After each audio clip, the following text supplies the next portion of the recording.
Muy buenas tardes con todos. Agradecida con el maestro en haberme invitado a esta ponencia, que he tratado de resumirla porque sabemos que esto es muy amplio. Le he tratado de resumir para que todos tengamos más o menos el concepto básico, que es lo que vamos a aplicar en la atención básica, ¿no? Ya que hay patologías que definitivamente no la van a poder manejar y van a tener que derivarlo de inmediato. Pero bueno, espero de verdad que esto nos ayude un poco a dilucidar o recordar lo que vimos en el pregrado para seguir con los diagnósticos más rápidos o salir rápido de la evolución y el manejo, que es lo que se necesita. Bien, muchas gracias y vamos a empezar.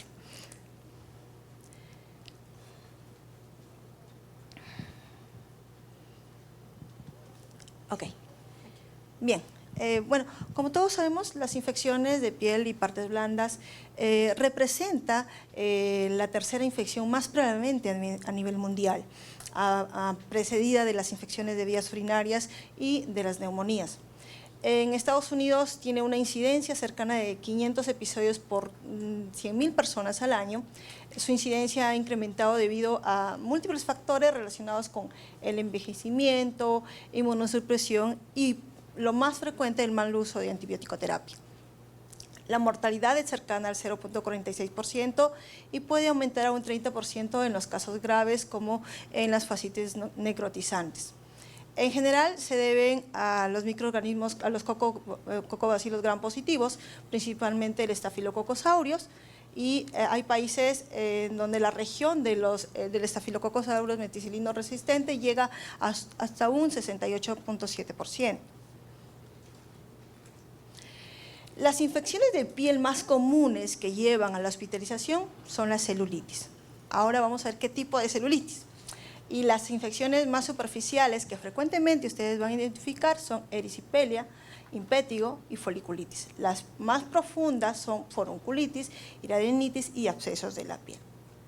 Acá tenemos una clasificación de las infecciones de piel y tejidos blandos, tanto de la ICSA como la de la FDA, donde nos clasifica en agudas y crónicas.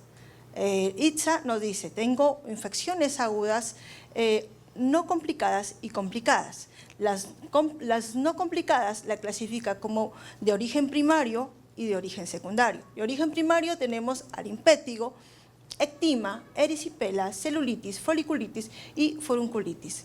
Y de origen secundario son aquellas relacionadas con mordeduras traumáticas o posoperatorios.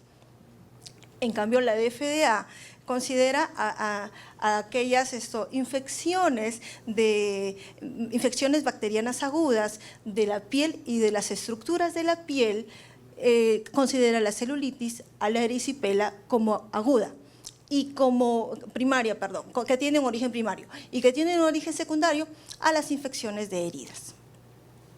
En cuanto a las infecciones complicadas que indica la ICSA en cuestiones agudas, tenemos las no necrotizantes y las necrotizantes. En las no necrotizantes se encuentran las piomiositis, los abscesos cutáneos y las infecciones de heridas complicadas. En la FDA considera que las complicadas no necrotizantes para ellos son los abscesos cutáneos mayores. Y las agudas necrotizantes, ahí sí encontramos las fascitis, las mionecrosis con gangrena, ¿no?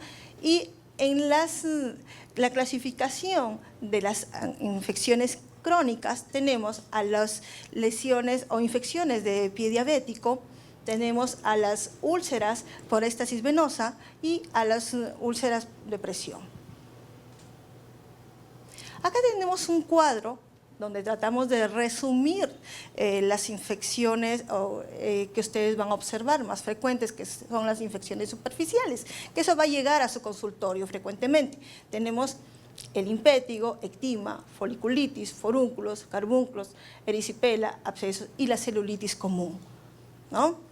Entonces, los agentes etiológicos, tanto para el impétigo, su localización es epidermis y tiene dos formas de presentación, costrosa y ampollosa. La costrosa se caracteriza porque es húmeda, principalmente de localización facial, y la ampollosa localizadas o diseminadas, ¿no? Los microorganismos son diferentes para ambos. Para la costrosa es el Streptococcus pyogenes y para la ampollosa el Staphylococcus aureus. Seguimos con ectima, foliculitis, foliúnculos y carbúnculos. Para ambos, el agente etiológico, para todos estos, el agente etiológico es el mismo, el Staphylococcus aureus o el Staphylococcus meticilino resistente. La diferencia es la localización. El ectima es en epidermis y dermis, la foliculitis en el folículo piloso superficial, los forúnculos en los folículos pilosos profundos y los carbúnculos en la dermis. Luego seguimos a la erisipela, que frecuentemente también lo van a ver. La localización es en la dermis, no hay una característica específica para ella, pero sí el microorganismo que ocasiona esto es lo más frecuente, el Streptococcus pyogenes, el Streptococcus tipo B, C y G y el Staphylococcus aureus ocasionalmente, ¿no? Luego vamos a los abscesos. Los abscesos se localizan en el tejido celular subcutáneo, es de características recurrentes. Cuando ya empieza la primera vez, es probable que lo vuelva a presentar posteriormente. Y el microorganismo más frecuente es el Staphylococcus aureus, el Staphylococcus meticilino resistente, el Streptococcus sp y los anaerobios. Y la celulitis común, la localización también es en el tejido celular subcutáneo. Tenemos dos tipos, la no asociada a puerta de entrada concreta y el agente etiológico son los Streptococcus beta hemolíticos y las asociadas a los forúnculos, abscesos o traumatismos. Y acá el agente etiológico es el Staphylococcus aureus y el Staphylococcus meticilino resistente. Acá tenemos las infecciones profundas. La celulitis severa es una de ellas, la fascitis necrotizante y la minonecrosis. En la celulitis severa, la localización es en el tejido celular subcutáneo. Y tenemos, miren la característica, el uso de drogas inyectadas. ¿Quién es el agente responsable? El Staphylococcus aureus y el Staphylococcus aureus meticilino resistente, el Streptococcus sp y el Clostridium botulinum. Probablemente esto es para que lo conozcan. Sé que en sus centros difícilmente van a encontrar el agente etiológico, pero para que sepan más o menos cuál es el responsable, porque luego vamos a ir al manejo. La presentación en el tejido celular subcutáneo, en la celulitis severa, cuando hay linfedema crónico, ¿quién es el responsable? Streptococcus. Cuando es secundaria heridas traumáticas óseas o quirúrgicas, ¿quién es el responsable? Puede ser Clostridium perfringens u otras especies de Clostridium. En las heridas en agua fresca, las seromonas hidrófilas. Y en heridas con agua salada, el Vibrio vulnificus. Generalmente, yo he visto de estos pacientes con Vibrio vulnificus, si sale positivo, bueno, casi lo podemos hacer, ¿no? Pero sí estos sí hay, sí llegan, cuando vienen generalmente de provincia, de Tumbes, Piura. Estos he visto yo. La fascitis necrotizante, como dice, la localización es en la fascia. Y pues no hay una característica que nos diga, este es fascitis necrotizante. Lo que tienes que ver es la evolución del cuadro. El microorganismo es polimicrobiano. Definitivamente es acá, tenemos uno que puede ser, las más frecuentes son los polimicrobianos y hay algunas que son monomicrobianas, pero eso siempre y cuando tú tengas al paciente no muy manoseado, no muy ido por todos lados, ¿no? Que sepas que, por ejemplo, generalmente esos son los pacientes crónicos que tú lo ves todo el tiempo en tu consultorio, puedes decir, no, es monomicrobiana, porque puede ser solo un piógenes o un aureus del propio. Pero cuando estos pacientes, cuando van a diferentes áreas, cuando empiezan con una lesión en piel y se van a diferentes hospitales, clínicas, ahí empieza todos los bichos ingresan y cuando llegan ya vienen con su fascitis necrotizante y la amputación. O sea, generalmente eso pasa, porque yo también he visto un joven así, de Piura, que solamente recuerdo que lo único que se hizo fue se aplastó el pie, se había puesto un zapato, porque trabaja en mina, un zapato que le aplastaba el dedo y al final lo terminamos amputando en la clínica. Pero lo salvamos, porque nos salió, yo recuerdo que nos salió un Streptococcus pyogenes. Eso no salió. pero pues era esto, así gigante, y había hecho, le cortaron el dedito de más del pie, felizmente, ¿no? Pero sí lo salvamos al chico. Lo tuve con, ¿cuántos días? Casi un mes de seguimiento, ¿no? Pero ya lo saqué de la clínica, pero llevo al hospital, porque era muy caro. Ajá. Bien, y la siguiente, la mionecrosis. La mionecrosis, bueno, al músculo definitivamente. La característica es la presencia de gangrena gaseosa, y el microorganismo que se encarga de esto es Clostridium sp y el Clostridium perfringis. Por último tenemos la piomiositis y la infección de úlceras por presión. Estas no lo incluimos dentro de las infecciones profundas ni superficiales, porque estas no llegan, pues, o sea, pueden ser infecciones úlceras solamente desfaceladas, pequeñas, entonces, pero sí ingresan microorganismos. O sea, es importante saber. En la piomiositis, antecedentes de colonizaciones u hospitalizaciones previas.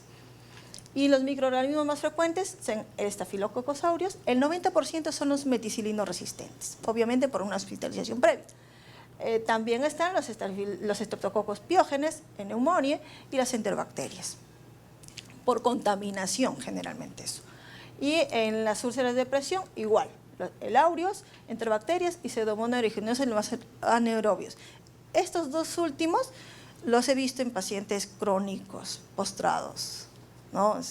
Ellos sí hacen esto, ¿no? Las úlceras de presión, puede haber muchas cosas. Bien, ahora sí, vamos a lo que les decía, el manejo antimicrobiano. ¿Cómo vamos a manejar esto? Tenemos dos tipos de terapias, orales y intravenosa.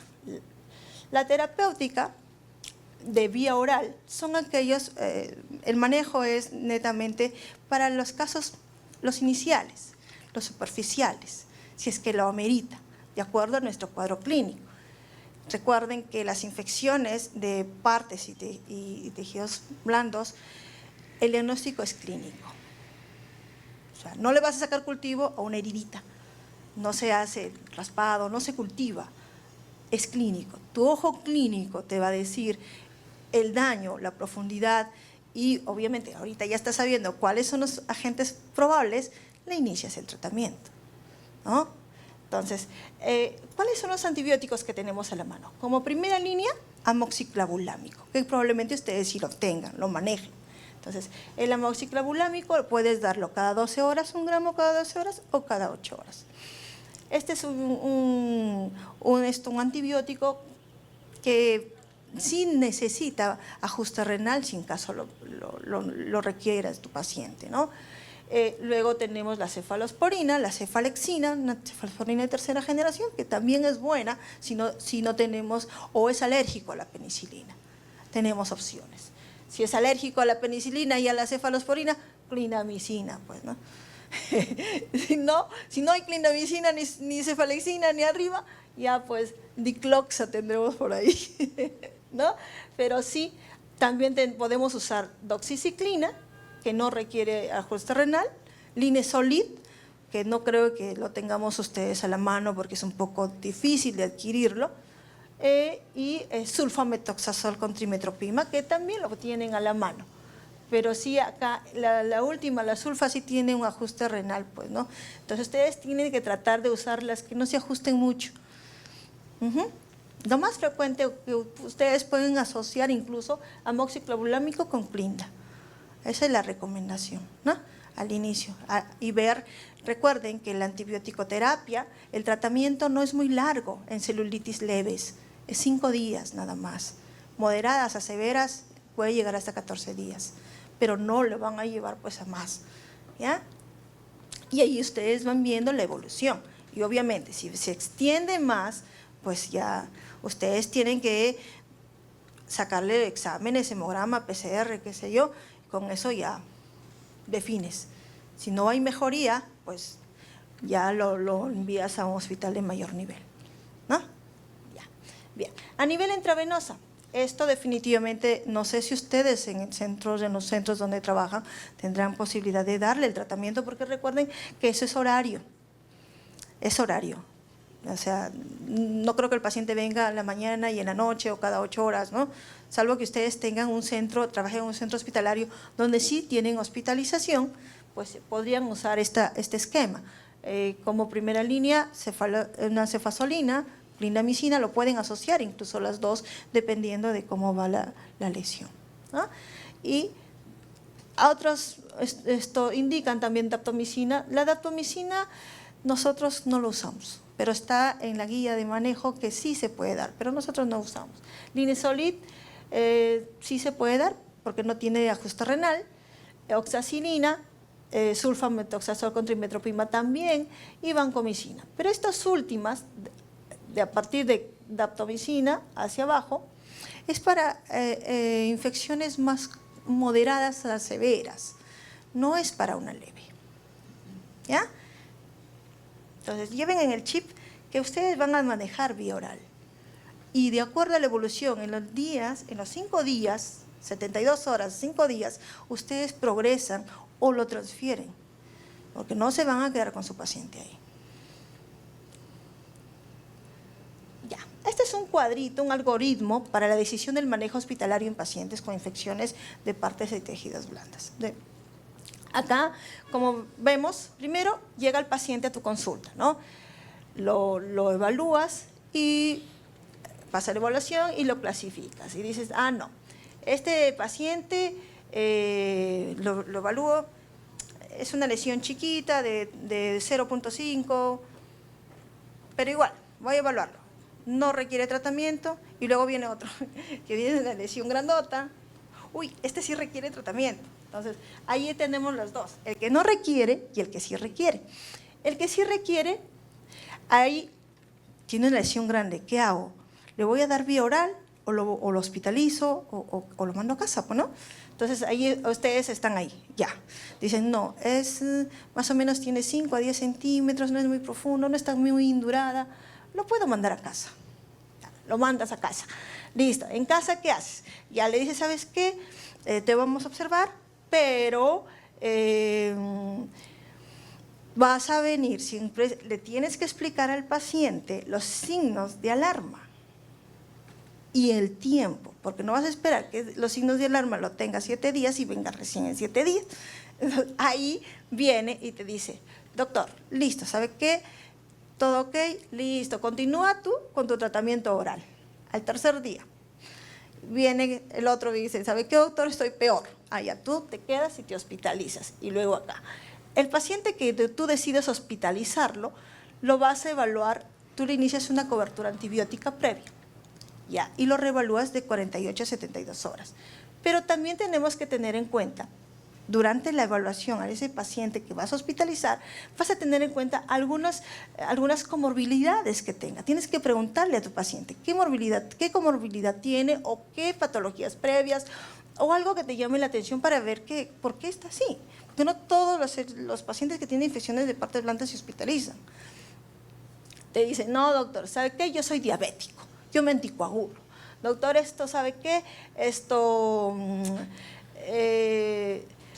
Qué sé yo anteriormente tuve una infección previa. O sea, esas comorbilidades tú lo tienes que, como dice, ya. Entonces, con más razón te hospitalizan. En la hospitalización, le sacas todos los exámenes, hemograma, PCR, BCG, eso es lo primero, lo básico que le vas a sacar. Como les dije, cultivos no se cultivan, salvo que esté aún grave. Una vez que haces esto, le inicias el tratamiento empírico, le das el tratamiento y tú ves, evalúas en 48, 72 horas, le tomas un nuevo control, y haces el control de hemograma, PCR, BCG y obviamente clínicamente cómo va. Si tú ves que está mejor, puedes optar por mandarlo a casa con tratamiento vía oral, ¿no? Una alta temprana, para no alargar tanto la hospitalización. Pero si el paciente tú ves que no mejora, que el PCR se trepó a 300, que el hemograma subió a 21,000, ya pues ese paciente ya grave. Entonces ese paciente ya ni modo, se queda hospitalizado y le cambiamos de cobertura antibiótica. Y a ese paciente recién le voy a tomar cultivos, hemocultivos, recién. ¿Ya? Listo, muy bien. Espero les haya gustado ese pequeñito. Bueno, ahora sí vamos a lo que sí es, lo que sí necesito que sepan. La celulitis. ¿Qué es la celulitis? Es una de las causas más comunes de hospitalización, como ya lo mencionabas. ¿Y quiénes son los microorganismos más frecuentes que ocasionan esto? El Streptococcus pyogenes y el Staphylococcus aureus. Y es el Streptococcus pyogenes que nuestros pacientes lo conocen, la bacteria come carne. Ellos dicen así, ¡ay no, la bacteria come carne! Yo, sí come. Bueno, la celulitis, como les decía, generalmente es causada por el Streptococcus beta-hemolíticos del grupo A, por ejemplo, está el Piógenes, o también algunas veces el Staphylococcus aureus. La barrera cutánea generalmente está comprometida y los estreptococos son los que causan esa infección difusa que se extiende muy rápido, o sea, no te da tiempo. Por eso se llama come carne. Es rápida. Tú puedes ver la hora a las 7 de la mañana y a las 3 de la tarde esto crece. ¿Debido a qué se produce eso? La envoltura del Streptococcus pyogenes tiene acción, hay una acción en las enzimas producidas de esta bacteria, que son la streptokinasa, la DNA, la hialuronidasa. Estas se degradan los componentes celulares que de otra manera contendrían y focalizan la inflamación, ¿no? La celulitis estafilocócica suele ser más localizada y suele aparecer en heridas abiertas o abscesos cutáneos. Es diferente al estreptococo. Epidemiológicamente, la celulitis acá comprometen las extremidades inferiores en el 70-80% de los casos y ocurren con mayor frecuencia en hombres y en mujeres. Esto es en adultos, pero también hay celulitis en niños. No sé si ustedes ven niños, pero también van a encontrar. Es diferente. La presentación más frecuente en adultos es en estas áreas, ¿no? En las extremidades inferiores. Es lo que ustedes van a ver. La celulitis se presenta generalmente en individuos de edad media y adultos mayores, generalmente, pero en niños también hay. Hay una guía de manejo de infecciones de tejidos y partes blandas pediátrico. Entonces, ahí también pueden encontrarlo. ¿Cuáles son los factores predisponentes de la celulitis? Tenemos factores locales y tenemos factores sistémicos. Los factores locales, ¿cuáles son? La presencia de intertrigo interdigital, la dermatomicosis, las disrupciones cutáneas previas como ulceraciones, traumas, edema, radioterapias o dermatosis. Presencia de insuficiencia venosa con dermatitis de éstasis, úlceras venosas y linfedemas. Disección de ganglios linfáticos en pacientes con cirugía de seda de mama. Celulitis previas. Un episodio de celulitis en extremidades inferiores tiene una tasa de recurrencia anual del 8 a 20% en los siguientes 1 a 3 años, especialmente en el mismo lugar. Por eso les decía, ¿que puede volver? Sí. ¿Van a tener pacientes que van a regresar con lo mismo? Sí.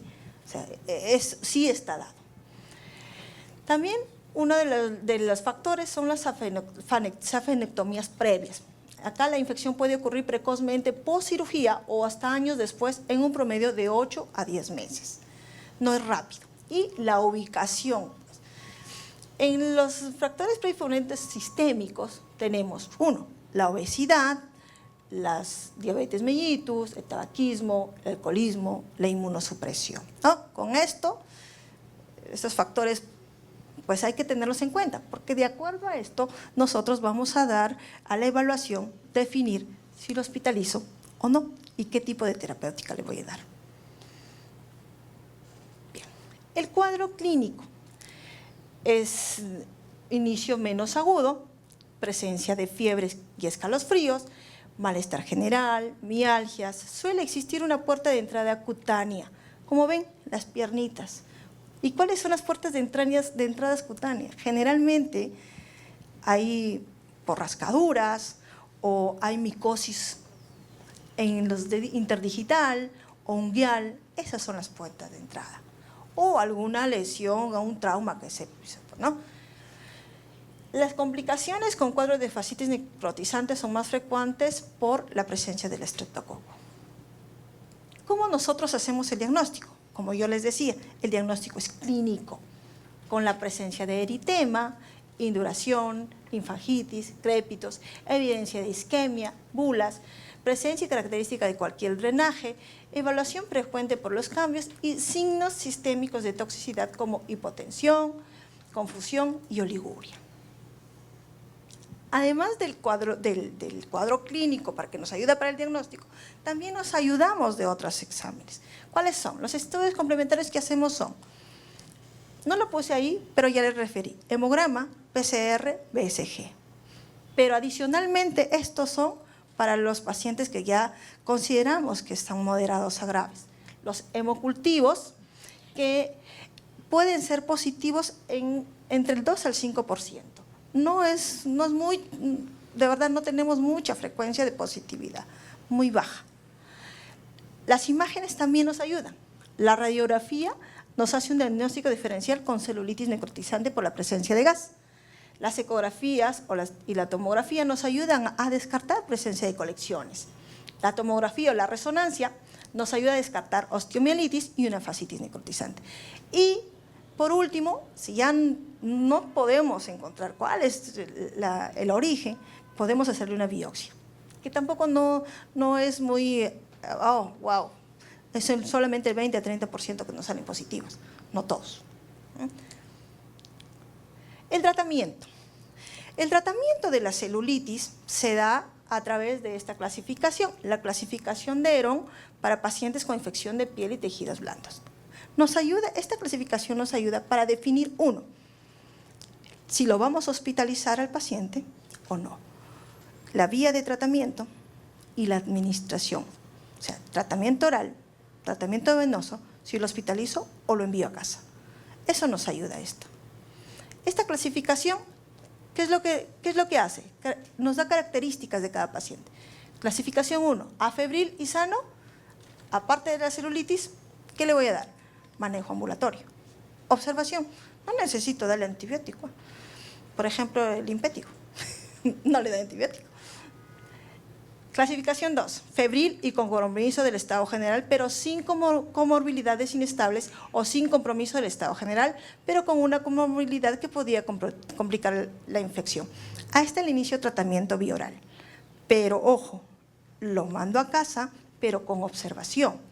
3 días, 72 horas, lo vuelvo a evaluar si veo que esto, porque recuerden que tiene una comorbilidad. Entonces, si veo que no mejora, le digo regrese. Ahí va la clasificación 3 y 4. La 3, apariencia tóxica, que seguro llena el tercer día todo polimnéico, todo febril. Ya, ese paciente lo vas a tener que hospitalizar, ¿no? Ahí viene ya con su comorbilidad inestable o en riesgo de amputación de miembro afectado si es que lo viera. Igual, la clasificación 4, presencia de sepsis o SIRS.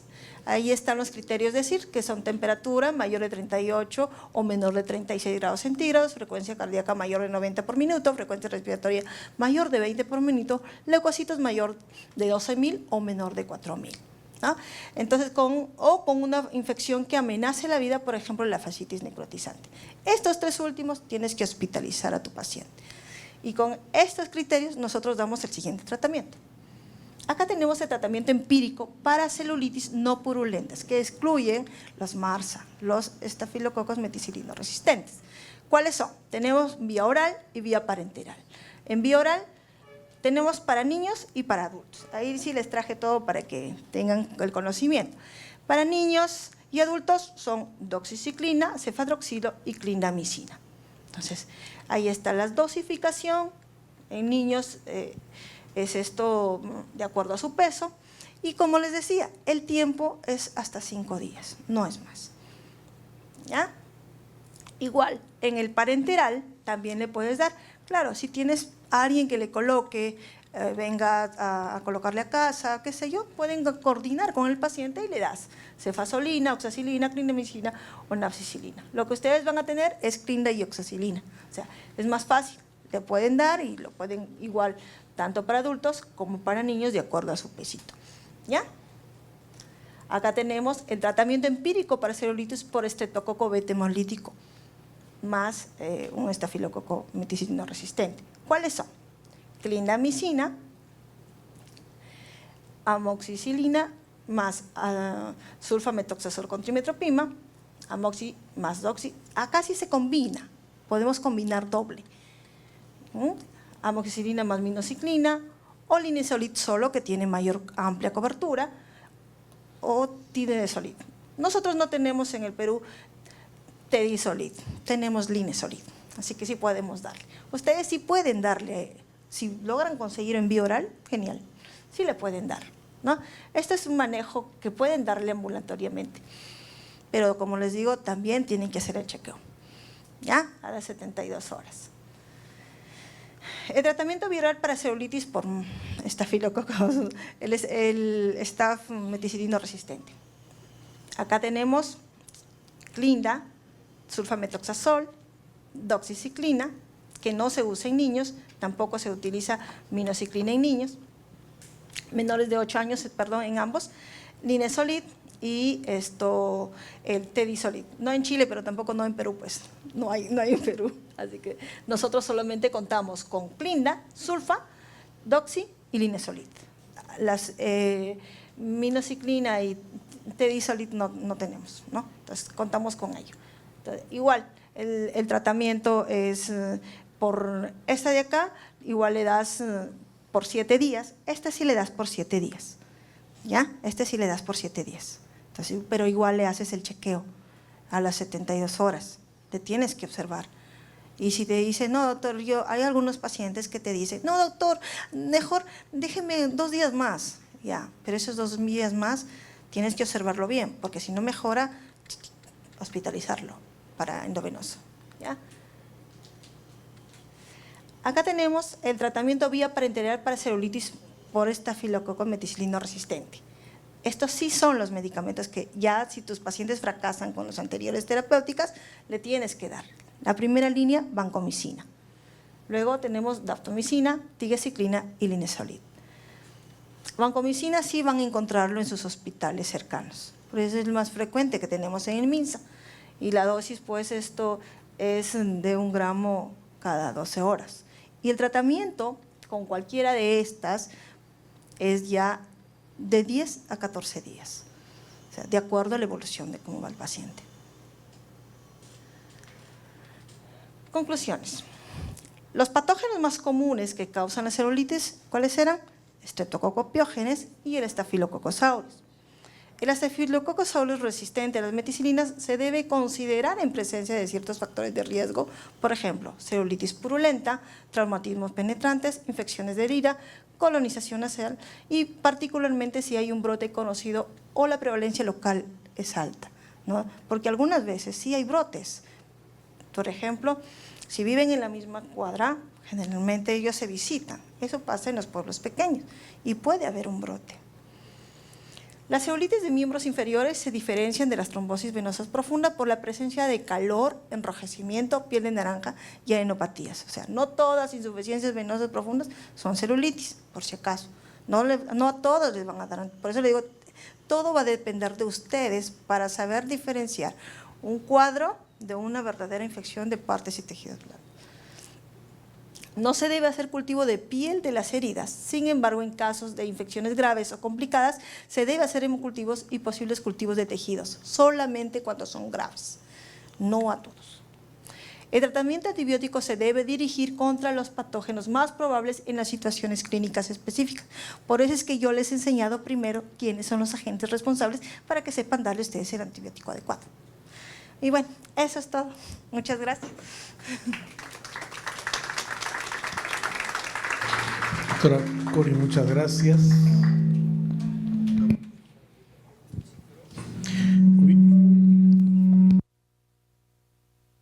Por favor, para la doctora Cori. Muchas gracias por la exposición. Gracias. Yo trabajo en un hospital de Chancay, que es un hospital que atiende muchas emergencias, y ahí vemos pacientes con fracturas de huesos largos. Y hemos evidenciado que en estas fracturas cerradas muchos hacen síndrome compartimental, ¿no? Y muchas veces con fasciitis necrotizante, que hay que entrar a sala a hacer fasciotomía. El manejo en estos casos, ¿qué antibiótico recomendaría? Los mismos, ¿no? Quizás. Sí, bueno, el manejo definitivamente inicial es vancomicina, hasta que nosotros tengamos los cultivos, y luego de los cultivos ya le administramos lo que aislamos de acuerdo a el antibiograma que tengamos, ¿no? Nosotros, no sé si ustedes hacen allá la concentración inhibitoria mínima, que nos ayuda más para diferenciar cuál es mejor que el otro, ¿no? Pero sí, vancomicina es como la primera línea que usamos. Si no tuvieran vancomicina, Linezolid podría ser. Sí. Otra pregunta, por favor. Y le voy a hacer una pregunta. Sí, mire, antes, cuando apareció la penicilina, todo era más sencillo, porque todo era penicilina, ¿no? Pero ha pasado mucho tiempo y ahora tenemos tantos antibióticos que realmente, cuando uno se pone a ver en una práctica sencilla, estoy viendo, porque bueno, ya por los años, la docencia, ¿no?, que muchas veces frente a una celulitis se piensa en ciprofloxacino clinda, cuando realmente la dicloxacilina, lo que se ha demostrado, es útil. ¿Cuál sería su comentario frente a esto? Porque cuando uno dice la dicloxacilina, bueno, es un antibiótico antiguo, no tiene… Porque hay otros aspectos culturales también de ciertos temores, ¿no? Entonces, esa era mi pregunta, el rol de la oxacilina. Y una segunda… Los pacientes diabéticos son especialmente pacientes muy vulnerables a las infecciones. ¿Algún tip respecto a una celulitis en un diabético? Dos preguntas. Gracias, doctora. Bueno, para responder la primera pregunta, si bien es cierto las penicilinas son la primera línea, en este caso la dicloxa, perdón, dicloxacilina, ¿por qué no damos? ¿O por qué no dan algunos de inicio? Miren, es más, no es que esté mal, pero es el criterio médico, porque algunos dicen, no, la etiología o el paciente viene de tal lugar, es muy probable que tenga esto. O sea, ya no es como antes solo teníamos a la mano penicilina, pero ahora tenemos más cosas. No, o puede estar asociado, porque el cuadro clínico que ellos ven dice, no, de repente no solamente es un gran positivo, no es un gran negativo, pueden ser los dos. Entonces, yo he tenido esa discusión con algunos colegas, digo, pero ¿por qué le pones esto con esto? Si tranquilamente yo le doy doxiciclina o dicloxa, lo mando a casa cuando no tengo, ¿no? Le digo, pero yo le doy oxacilina, le pongo con clina nada más, le digo, y se acabó. No, y ellos le quieren ponerlo más. Le digo, no, es que tenemos que ver. Lo primero, no puedes escalar tan rápido, o sea, el escalamiento es para evitar, como ustedes han visto en la primera diapositiva, las infecciones de tejidos de piel y tejidos blandos se han vuelto completamente muy letales por la mala utilización de antibiótico-terapia. Entonces, ustedes están en el primer nivel de atención. Yo les he dicho ahí, la primera línea es la penicilina, amoxicilina, ácido clavulámico. Esa es la primera línea, salvo que sea pues un paciente alérgico a la penicilina, ya le pasas a cefalexina o a clindamicina, ¿no? Pero lo primero es eso, o sea, no ha cambiado. La que ha cambiado es nosotros lo hemos hecho cambiar, pero no ha cambiado la indicación está dada, ¿no? O sea, no hay otra cosa más, simplemente que para evitar este tipo de resistencias antibióticas, para cuando llegue un paciente grave a un hospital, pues tenemos que tener criterio en el primer nivel de atención. No es posible que en el primer nivel de atención le pongan oxacilina endovenoso, si le pudiste haber dado vía oral, ¿no es cierto? Ya. Bueno, en la segunda pregunta, en cuanto a los pacientes diabéticos, que seguramente ustedes también van a tener porque son los que más abundan, con infecciones de piel, antes de que hagan sus úlceras, ellos inician con celulitis ahí. Entonces, uno tiene que, al paciente diabético, tienes que monitorear no solamente la lesión, la glucosa, porque si tú le das 20.000 antibióticos, por más que quieras, y la glucosa no está controlada, olvídate, ese paciente no va a mejorar, no mejora. ¿Ya? Entonces, la glicemia es muy importante, si es adherente al tratamiento, a su tratamiento para su glucosa, y obviamente, el antibiótico igual, no vas a cambiarle, le vas a iniciar. Si tú ves una lesión pequeña, igual la amoxicilina ha sido clavulámico, o sea, no le vas a dar otra cosa más. Pero sí tienes que monitorear las glicemias y ver que no se vuelva pues en un pie diabético, porque recuerden que ellos no se dan cuenta y esto crece, crece, crece y llega cuando ya está hecho con un huequito ahí, está con pus todavía. O sea, ¿ya? Bueno, eso está. Muchísimas gracias. Vamos a despedir a la doctora Cori con un fuerte aplauso. Doctora Cori, en nombre del Consejo Regional y el Comité de Educación Médica Continua, le vamos a hacer simbólicamente el